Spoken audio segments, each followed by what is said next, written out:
Hello everybody, hope you're doing well. Welcome to a very special video called Relics Explained. There may be a lot of you out there asking the questions like, what are relics? What's the purpose of them? And so many other things like, well, is there any point to them? So what I thought I'd do is to make a video that covers a lot of the basis. What are relics? What's the point? Where do you get them? And just explaining the whole kind of like need, want, desire, and how they play into the strategy of Marvel Contest of Champions. So what are relics and what is the general point to them? They are extra additions to your champions which can give slight bonuses. The point and relevance to them are debatable subjects within Marvel Contest of Champions and the community.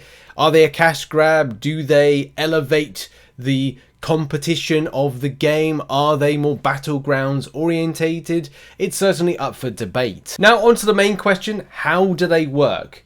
So, relics can unlock or add new abilities to champions, giving them strikers which allow battlecasts, which, you know, this is what the champion looks right here. So Thor will come in and help you as a striker.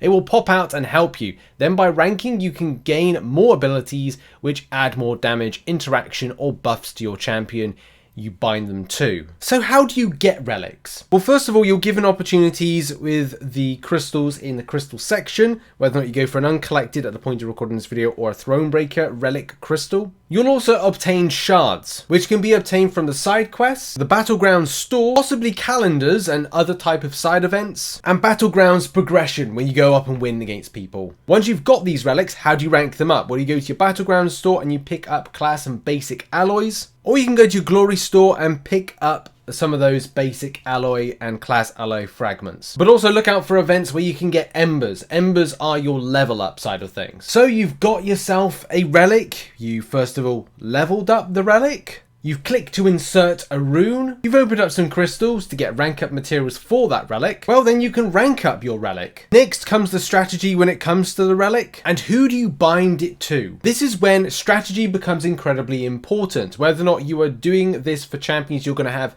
for Battlegrounds, but that's another argument, another talking point. But the thing you need to think about, the very crucial thing is, what type of abilities are going to be beneficial for the champion I'm assigning this to? I'll give you an example. If you click the relic eye, it comes with champion suggestions. As it says here, Angela, Heimdall, and Odin. For me personally, I like using King Groot.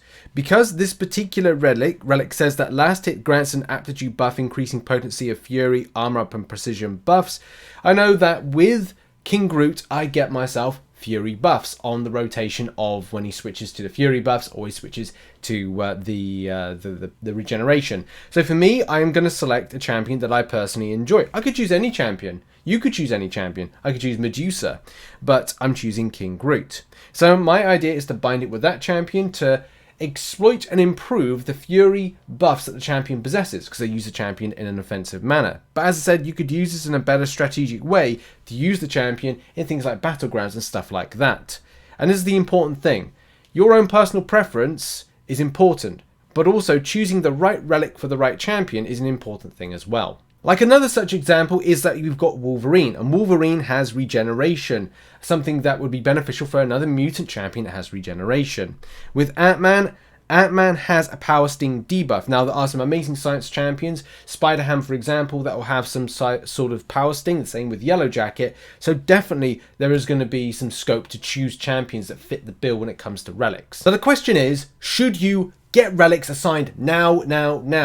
No. Take your time. You've got plenty of time now, because relics are a new thing, to then go, okay, well, I don't have to rush into these things. I can take a bit of time. I can acquire some more relics. I can have a look at my champions. I can have a look at the abilities of the relics and assign them against the champions. I can also think about which relic I am ranking up. Yes, ranking up relics does improve them down the line, so do bear in mind that you may be saving some resource for future. Like, you could get some better relics and kind of look, oh, I've invested so much resource in this. But if you just want to assign them straight off the bat, get them against champions, then hey, you do you at the end of the day. And the final thing, can I assign relics to different champions? Yes. Unbinding at the moment does not cost you. It says unbind cost will increase to tier 2 after the usage. Currently it is free, and as you can see, the more that you unbind, the more it costs you. But at the same time, you can switch and change your relics to a strategy that fits you.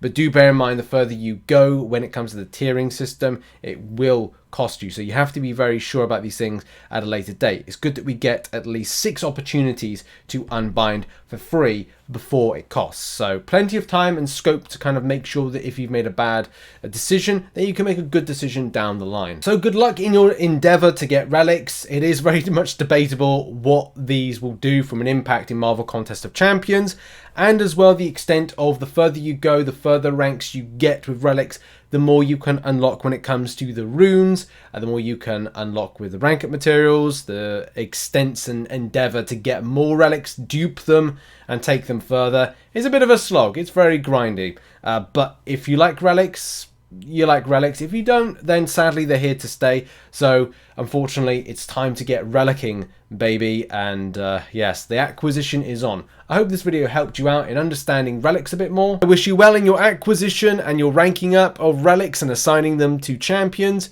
And I'll see you in the next relic orientated video for Marvel Contest of Champions. Thanks for watching. Bye bye.